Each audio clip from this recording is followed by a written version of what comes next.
नमस्कार विद्यार्थी मित्रांनो, मी Shri Kailas Kakade creative H M Loni या युट्यूब चॅनलमध्ये आपलं सर्वांचं सहर्ष स्वागत करीत आहे। वार्षिक परीक्षा 2023 जवळ आलेली आहे आणि त्यामध्ये संप चालू आहे। परंतु घाबरू नका, जरी संप चालू असला तरी तुमचं मूल्यमापन आपण करणारच आहोत।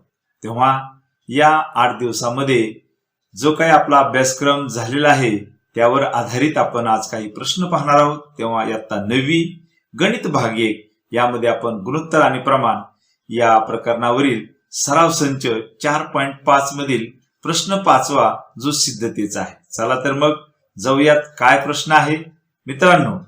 जर a/b बरोबर b/c आणि abc यांची किंमत ही ग्रेटर दॅन 0 असेल तर खालील सिद्धता सिद्ध करा। म्हणजे एबीसी या पारंपरिक प्रमाणात असतील तर आपल्याला सिद्ध करायचंय पहिल्या कंसामध्ये a अधिक b अधिक c गुणिले b वजा c हा दुसरा कंस, ही डावी बाजू बरोबर उजवी बाजू ab वजा c चा वर्ग। म्हणजे तुम्हाला फक्त सिद्ध करायचंय की डावी बाजू ही उजव्या बाजू एवढी आहे।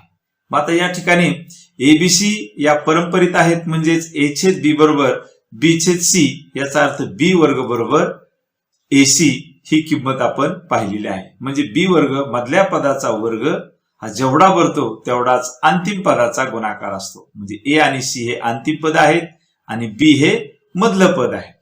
आता इथं आपण डावी बाजू अगोदर प्रथम घेऊया। डावी बाजू आहे a अधिक b अधिक c गुणिले b वजा c। म्हणजे इथं लक्षात घ्या की हे दोन कंस एकमेकाला गुणिले आहेत। मग हे दोन कंस एकमेकाला गुणिले असताना ते मी असेही मांडू शकतो। उदाहरणार्थ 5 ने 3 ला गुणलं तरी गुणाकार 15च येणार आणि 3 ने 5 ला गुणलं तरी गुणाकार 15च येणार। मग इथं a अधिक b अधिक c ह्या पहिल्या कंसाला दुसरा कंस b वजा c गुणिले आहे, मी ते असंही मांडू शकतो ना। आता b वजा c या कंसाला a अधिक b अधिक c हे कंस गुणिले आहेत। म्हणजेच आपण आपल्या सोयीने जर याची मांडणी केली तर दुसरा कंस आधी घेतला आणि पहिला कंस 2 नंबरला घेतला तर गुणाकारात काही फरक पडणार नाही। म्हणजे आता आपल्याला पहिल्या कंसातील पहिल्या पदाने दुसऱ्या कंसातील या तिन्ही पदाला गुणायचं आहे। तसेच पहिल्या कंसातील दुसरं पद जे आहे वजा c या वजा c ने दुसऱ्या कंसातील तिन्ही पदाला गुणायचं आहे। करूयात गुणाकार, आधी मांडणी करूयात। b ने a अधिक b अधिक c ला गुणू, त्यानंतर वजा c ने a अधिक b अधिक c ला गुणूया। करूयात गुणाकार। b ने हे a ला गुणलं तर ab गुणाकार येणार, b ने b ला गुणलं तर b वर्ग येणार, b ने c ला गुणलं तर bc गुणाकार येणार। तसेच वजा c ने जर a ला गुणलं तर वजा ac गुणाकार येणार, वजा c ने ह्या अधिक b ला गुणलं तर ऋण धनचा गुणाकार ऋण येणार, किती येणार bc। आणि वजा c ने हे शेवटचं पद c आहे, अधिक वजाचा गुणाकार c चा वर्ग येणार आहे। म्हणजे हा गुणाकार आपल्याला या ठिकाणी येतोय ab अधिक b वर्ग अधिक bc वजा ac वजा bc आणि वजा c वर्ग। आता इथं किती पद आहेत? ab हे एक पद, b वर्ग दुसरं पद, bc हे तिसरं पद, वजा ac हे चौथं पद, वजा bc हे पाचवं पद आणि वजा c वर्ग। इथं निरीक्षण करा बरं, काय लक्षात येते तुमच्या? अरे सर, b वर्ग बरोबर ac हे सूत्र आहे की, म्हणजे b वर्गची किंमत किती आहे? ac एवढी आहे। आपण ह्या b वर्गच्या जागेवर ac टाकू आणि बाकीची पद जशी आहेत तशी लिहूया। म्हणजेच ab अधिक b वर्गच्या जागेवर त्याची किंमत ac एवढी आहे। का आहे? कारण संख्या परंपरित आहे, दिलेलंच आहे गणितामध्ये a/b बरोबर b/c। म्हणजे b वर्गची किंमत ac एवढी आहे, म्हणून ह्या b वर्गच्या जागेवर आपण ac घेतलं। बाकीचं अधिक bc जसे आहेत तसे, वजा ac जसे आहेत तसे, वजा bc जसे आहेत तसे, वजा c वर्ग जसे आहेत तसे। आता इथं ह्या 1 2 3 4 5 6 पदामध्ये कोणती पद स्वरूप दिसतात? स्वरूप म्हणजे काय? चल समान असताना त्यांचे सहगुणक वेगळे असणे। इथं ab आहे का दुसरं ab? नाही, ac आणि हा वजा ac म्हणजे हे स्वरूप पद आहेत। त्यानंतर हा bc आणि हा bc हे पण स्वरूप पद आहेत। म्हणजेच ac एक ac मधून हा एक ac गेला तर लोप झाला त्याचा, त्यानंतर bc मधून वजा bc गेले तेही लोप होतील। म्हणजेच ac ला ac गेला आणि bc ला bc हे पद गेले। आता काय शिल्लक राहिलं? आता डाव्या बाजूला शिल्लक राहिलं ab वजा c चा वर्ग। ए बी आणि हा वजा सी चा वर्ग. आपण डावी बाजू घेतली आणि सोडवत सोडवत खाली आलो तर आपल्याला ए बी वजा सी वर्ग आलाय. म्हणजेच मित्रांनो डावी बाजू सोडत गेलो तर मला कोणती बाजू मिळाली? उजवी बाजू मिळाली. ए बी वजा सी वर्ग झाली सिद्धता आपली सिद्ध. कशावरून? ए छेद बी बरोबर बी छेद सी या परंपरेत असताना हे दिलेली सिद्धता आपली सिद्ध झालेली आहे. डावी बाजू बरोबर उजवी बाजू. चला गणित नंबर 2 पाहूयात. या ठिकाणी पहा डावी बाजू आणि उजवी बाजू सिद्ध झालेली आहे. आपण डावी बाजू घेतली होती आणि सोडवत सोडवत आलो तर आपल्याला उजवी बाजू मिळाली आहे. कशी मिळाली? ए बी वजा सी वर्ग आणि ए बी वजा सी वर्ग. अशा पद्धतीने ही सिद्धता सिद्ध झालेली आहे. दुसरं गणित काय आहे? कंसामध्ये ए वर्ग अधिक बी वर्ग कंस त्या कंसाला गुणिले बी वर्ग अधिक सी वर्ग ही डावी बाजू बरोबर दुसऱ्या कंसामध्ये उजव्या बाजूला ए बी अधिक बी सी कंसाचा वर्ग आहे. आता आपण डावी बाजू अगोदर सोडून घेऊयात.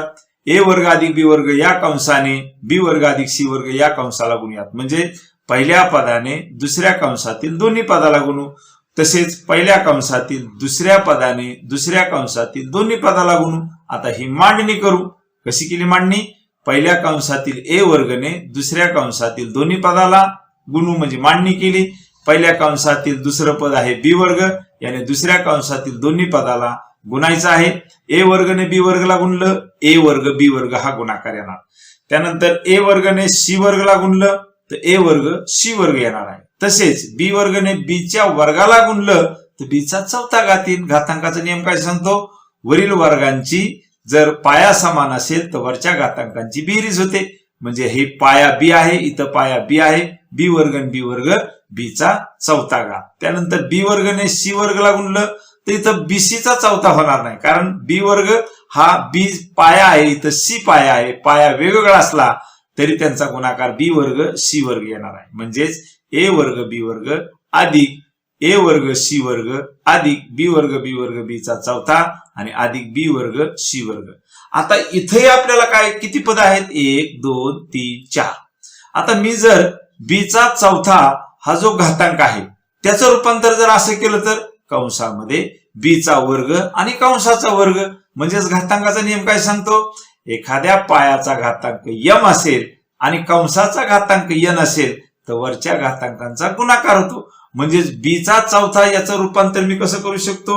बी चा वर्ग कंसामध्ये आणि कंसाचा दुसरा घात. म्हणजेच या ठिकाणी ही पहा मांडणी केली आहे. फक्त कोणाची केली? बी चा चौथा घात याची मांडणी आहे. बी चा वर्ग आणि कंसामध्ये आणि कंसाचा वर्ग म्हणजे बे दुने 4. अर्थ तोच राहिलाय. आता बी वर्ग बरोबर किती आहे? एसी. बी वर्गची किंमत एसी इतकी आहे.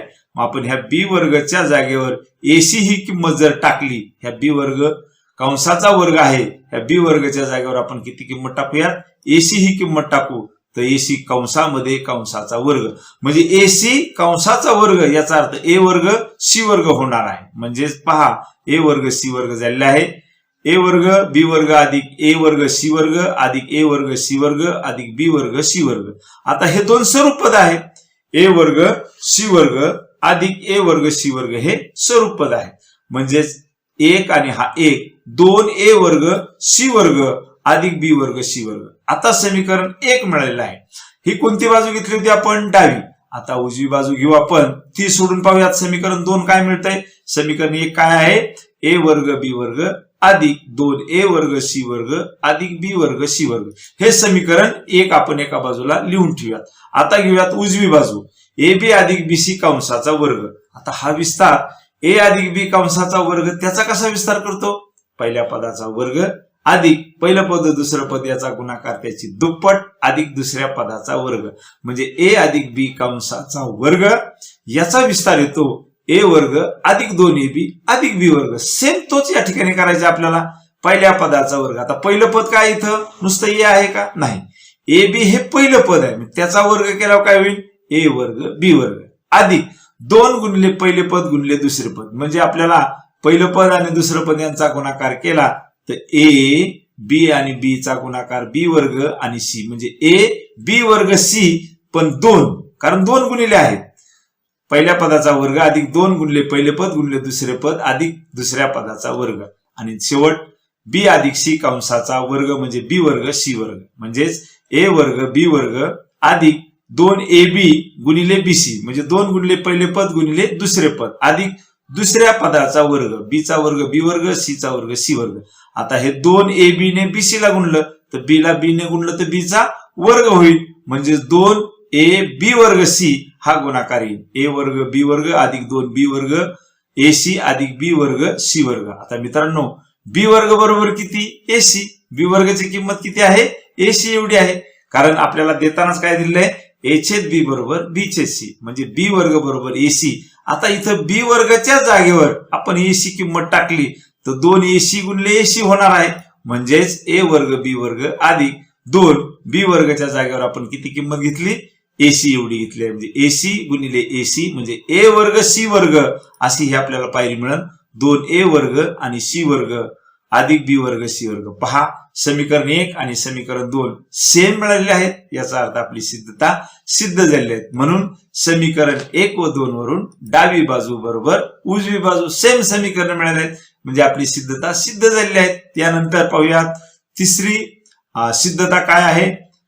ए वर्ग अधिक बी वर्ग छेद ए बी बरोबर ए अधिक सी छेद बी. इथं आपल्याला डावी बाजू आधी घेतल्यानंतर ए छेद बी बरोबर बी छेद सी आहे म्हणजे बी वर्ग बरोबर AC. आता इथं बी वर्ग ए वर्ग डावी बाजू घेतली आपण ए वर्ग अधिक बी वर्ग छेद ए बी. इथं बी वर्गाच्या जागेवर आपण AC किंमत घेऊयात. बी वर्ग बरोबर AC टाकली किंमत. आता हे ए वर्ग अधिक AC अंशातून आपण ए कॉमन काढू. अंशातून ए जर कॉमन काढला तर कंसात ए अधिक सी राहिला आहे म्हणजे ए ला ए गेला ए वर्ग राहिला ए ला ए गेला सी राहिला. आता ए हा कंसाला गुणिले आहे आणि छेदस्थानी ए बी हे एकमेकाला गुणिले आहेत. मग ए ला ए आपण सरळ रूप देऊयात. ए ला ए गेला तर काय शिल्लक राहिलं डाव्या बाजूला राहिलं ए अधिक सी छेद बी. म्हणजे मित्रांनो बघा उजवी बाजू आपल्याला आपोआप मिळाली आहे. डावी बाजू सोडवत गेलो तर उजवी बाजू आपल्याला आपोआप मिळाली आहे. झाली आपली सिद्धता डावी बाजू बरोबर उजवी बाजू. अशा पद्धतीने सराव संच 4.5 मधील प्रश्न 5वा हा सिद्धतेचा नक्कीच तुम्हाला समजणार आहे. नाही समजल्यात मी आहे तुमच्यासाठी. तुम्ही मला कधीही फोन करा. आपण या गुणोत्तराने प्रमाण या पाठावरील सगळे गणित ह्या 8 दिवसामध्ये एक ना एक व्हिडिओ तुमच्यासाठी करणार आहे जेणेकरून तुम्हाला जी वार्षिक परीक्षा 1 एप्रिल आपली सुरू होते त्याच्यामध्ये भरघोस यश आलं पाहिजे. संप चालू पण अभ्यास सुरू, शाळा सुरू. आणि सर आम्ही विद्यार्थी तुम्हाला खात्री देतो की आमची परीक्षा घ्या, आम्ही ह्या परीक्षेत चांगल्या मार्काने पासू हे आपण सर्व समाजाला दाखवून देऊयात. आहेत ना तुम्ही तयार? भेटूयात पुढच्या तासाला. Thank you very much.